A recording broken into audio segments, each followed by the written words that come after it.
કે તો આમ તો મારી જર્ની હું કહું તો 2019 થી ચાલુ થઈ. એ પહેલા બી હું ટ્રાય કરતી, બટ મનમાં એક એવું હતું કે ભાઈ આવડો મોટો શો છે, આપણે ગામડામાં થઈને આપણે થોડા ત્યાં લગી પહોંચી શકીએ, એટલે મનથી ન કરતી પણ ખાલી રજીસ્ટ્રેશન કરતી. પણ 2019 થી મેં બહુ આમ ચાલુ કર્યું અને 2020 માં મને જયારે પહેલી વખત કોલ આવ્યો ત્યારે બહુ સ્ટ્રોંગ થઈ ગઈ. મને એમ થયું કે ના યાર, કોશિશ તો છોડવી જ નથી એમ, કે પ્રયત્નો કરતા રહીએ તો ચાન્સ મળે એમ. પણ 2020 માં મારે કોલ કટ થઈ ગયો તો નહોતું થયું, અને પછી મને 2023 માં કોલ આવ્યો અને એમાં મારું ફર્સ્ટ રાઉન્ડ ક્લિયર થઈ ગયું. ઓડિશન માટે હું બોમ્બે ગઈ, ત્યાં પણ મારું એક્ઝામ અને ઇન્ટરવ્યુ બંને ક્લિયર થઈ ગયા, બટ ઇન્ટરવ્યુથી હું અટકી ગઈ, ત્યાંથી મારું સિલેક્શન નહોતું થયું.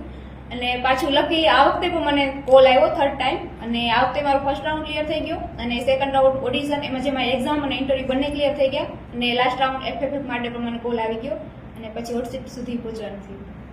કઈ રીતે આમાં જોઈન કર્યું છે, કઈ રીતે? તો આ કોન બનેગા કરોડપતિ છે એનું દર વર્ષે રજીસ્ટ્રેશન ચાલુ થાય છે. તો એમાં એ લોકો અઠવાડિયું કે 10 દિવસ લગી કન્ટિન્યુ ચાલે છે અને એમાં આપણે રજીસ્ટ્રેશન કરવાનું હોય છે. એમાં આપણો ફોન નંબર હોય છે ને એ રજીસ્ટર્ડ થાય છે અને પછી એનો કોમ્પ્યુટર હોય ઓટોમેટિક રેન્ડમલી કોઈ બી નંબર એમ સિલેક્ટ કરે એમ. તો ત્યાં લકી ડ્રો જેવું થાય એમ, આપણે લક જોડ કરતા હોય તો આપણો નંબર સિલેક્ટ થઈ જાય તો ફર્સ્ટ રાઉન્ડ માટે કોલ આવે.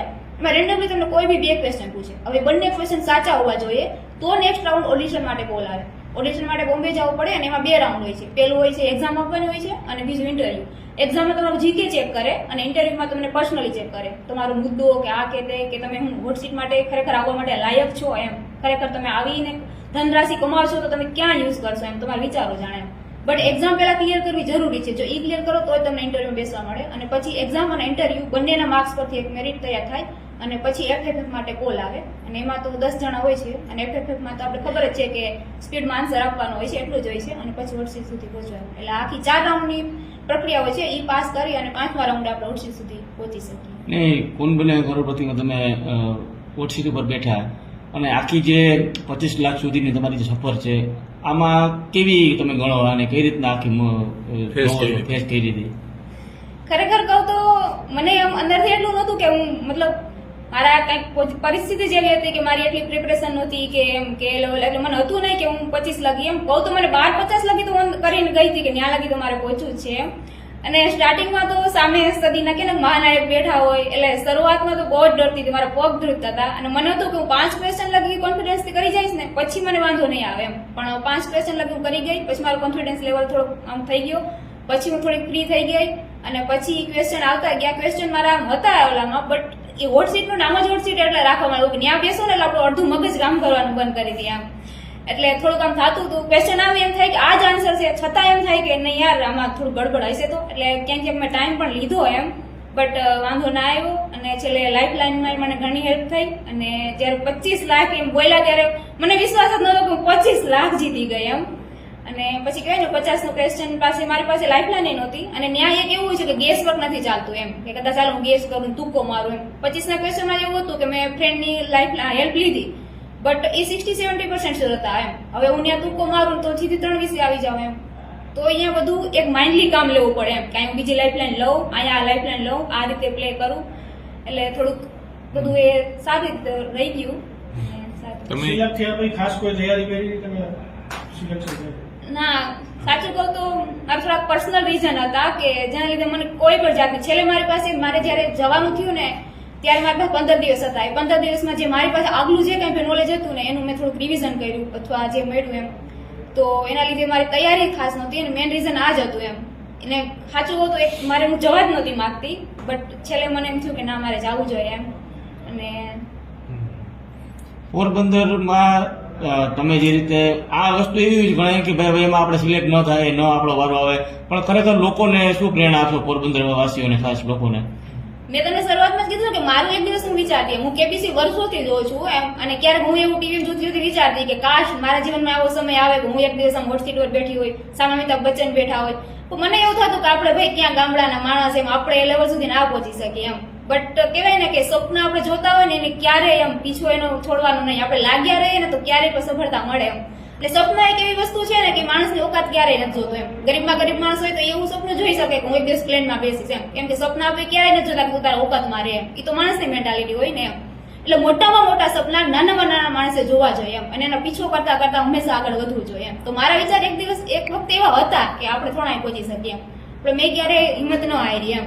લાસ્ટ ટાઈમ હું ઇન્ટરવ્યુ અટકી ગઈ, મને એટલું દુઃખ થયું એમ કે યાર, અને આ વખતે મને ઈચ્છા નહોતી કે વળી પાછું બોમ્બે જાવું, એટલો ઓલું કરવું અને પાછું, પણ છતાંય ફરીથી ગઈ અને પ્રયત્નો સતત હું કરતી રહી. મેં ક્યારેય રજીસ્ટ્રેશન કરવા નહોતું છોડ્યું છેલ્લા 6-7 વર્ષ. તમે એક ખેડૂત પુત્રી તરીકે તમે ત્યાં આવ્યા હતા અને ઓર્ગેનિક ખેતી ઉપર પ્રાધાન્ય આપ્યું. અમિતાભ બચ્ચન પણ પ્રભાવિત થયા છે, શું કહેશો?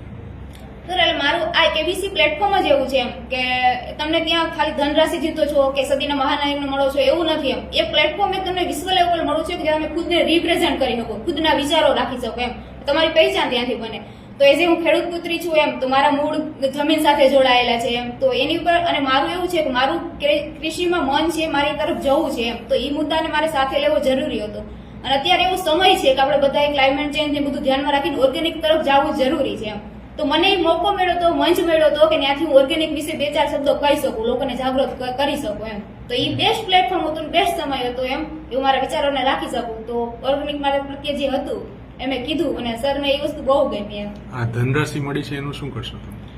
ધનરાશિ મારો જે મેં શોમાં પણ કીધું છે એમ કે મારો એક હતો કે એગ્રીકલ્ચર પ્રત્યે મારો ઝુકાવ છે અને આગળ જવું છે એમ. અને જેમ કે જોઈએ કે આજ ખેતીમાં નવું કંઈક નવી પદ્ધતિ કે નવું કરવું હોય, મારે ઓર્ગેનિક જ કરવું હોય તો છે શરૂઆતના 4-5 વર્ષ મારે ખોટ ખાવી પડે ને એમ. તો એના માટે એવો નાનો મોટો કિસાન આ બધું ન કરી શકે એમ. આર્થિક રીતે જે સદ્ધર હોય ને એ કિસાન કરી શકે એમ. જ્યારે તમે સફરજનની વાત કરી હતી, હવે અત્યારે 2-3 છોડ લગાવ્યા છે એમ અને મને સારું રિઝલ્ટ આપે, ભવિષ્યમાં એવો વિચાર કરું મારે આખો બગીચો બનાવવો છે, તો પેલા તેના છોડ મોંઘા હોય છે, એના માટે મારે ખર્ચો જોઈએ. થોડોક હું જમીન રોકું છું, એ જમીન રોકી છે મને 4-5 વર્ષ પછી વળતર આપશે, તો 4-5 વર્ષ પછી મને ખોટ ખાવી પડે, તો એના માટે હું તૈયાર હોવી જોઈએ આર્થિક રીતે એમ. તો આ પૈસો મારે એ માટે જરૂરી હતો. નાના મોટા મારા જેમ કે અમુક બીજા સપના હોય, જેમ કે મને લખવું પસંદ છે એમ, તો આજથી 2 વર્ષ પહેલા મેં જયારે વિચાર્યું કે મારે મારી બુક પબ્લિશ કરવી છે, જયારે પબ્લિકેશનની મુલાકાત કરી તો મને ખબર પડી કે આમાં તો તમારે એના પેકેજ હોય છે, બજેટ જોઈએ છે એમ. તો માત્ર અમુક ક્યારેક નાના નાના સપનાઓ પૈસાની તંગીના કારણે એનો વેગ ધીમો થઈ જતો હોય છે એમ. તો ત્યારે પબ્લિશ ના કરી શકી કેમ કે મારી પાસે પૈસા નહોતા. પછી મેં સેલ્ફ પબ્લિશિંગ કરી. તો હવે મને મારી કહાનીઓ કે મારી બુકો છે એને એક સારું પ્લેટફોર્મ મળશે, સારું કરશે. તો આવા નાના નાના સપનાઓ ઘણા છે જેને ઉડાન મળશે એમ આ ધનરાશિના. ખાસ કરીને બનાવ જે બન્યો પરિવારમાં, છતાંય તમે આ રીતે પહોંચ્યા આ જગ્યાએ, એટલે મેન વસ્તુ એ જ હોય છે ને, ક્યારેક કે ને કે વ્યક્તિને આપણે નક્કી સફળતા દેખાતી હોય છે પણ એની પાછળ એનો જે સંઘર્ષ કે કહાની હોય એ ક્યારેય ખબર નથી હોતી. મેં શરૂઆતમાં કીધું કે મારે જવું જ નહોતું એમ, તો એનું રીઝન એ જ હતું એમ કે મેં મારી માનો સાથ છોડ્યો એમ. અને એ એક વ્યક્તિ હતું કે જેને દિવસ રાત મારી સફળતાની દુઆ કરી હતી એમ. તો એ વસ્તુ હું મેન્ટલી કોઈ પ્રિપેર નથી અને છેલ્લા 2-3 મહિનાથી આ અમે સતત દવાખાનું ઘર, તો મારી કોઈ જાતની પ્રિપરેશન નહોતી. અને કે ને કે માં તો આપણી દુનિયા હોય, એનો સાથ છોડી તો મેન્ટલી આપણે 6 મહિના કે વર્ષ માટે એમ એટલો સમય લાગે. તો હોટ સીટ લગી જાવ ને કદાચ ત્યાં હું મેન્ટલી પ્રિપેર ન હોય તો પરફોર્મન્સ આપી જ નથી શકવાની ને. અને પ્લસ મારી એટલી પ્રિપરેશન નહોતી એમ. બટ મારો પરિવાર, મારા ભાઈ ભાભી, મારા અંગત બીજા લોકો એને મને એટલી મોટિવેટ કરી એમ કે તારી માં હોત અને ઈ તને આમ જોવો તો કેટલી ખુશી થાત એમ. તારે કોઈ માટે નહીં, તારી માં માટે એમ, એના સપનું પૂરું કરવા માટે તારે જવાનું છે. અને છેલ્લે મારી પાસે 10-15 દિવસ જ હતા અને મેં એટલું નક્કી કર્યું કે મારે કોઈ માટે નહીં, મારી માં માટે જવું છે.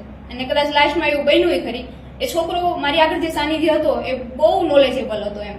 પણ બિચારો ઓડિયન્સ ખોટી પડી અને મને હતું નહીં કે હવે મારો ચાન્સ આવશે એમ. ત્યારે મને એમ થયું કે મારા માના આશીર્વાદ જ હતા કે જેને મને ઓટસીટ લગી પહોંચાડી અને એ કર્યું. કેમ કે બાકી મને ઉમ્મીદ જ હાવ ખોઈ ચૂકી હતી કે હવે હું ઓટસીટ લગી આવીશ. તો એ બહુ મુશ્કેલ છે બટ ભગવાન કે ને કે સ્ટ્રોંગ બનાવે એમ બધા માટે.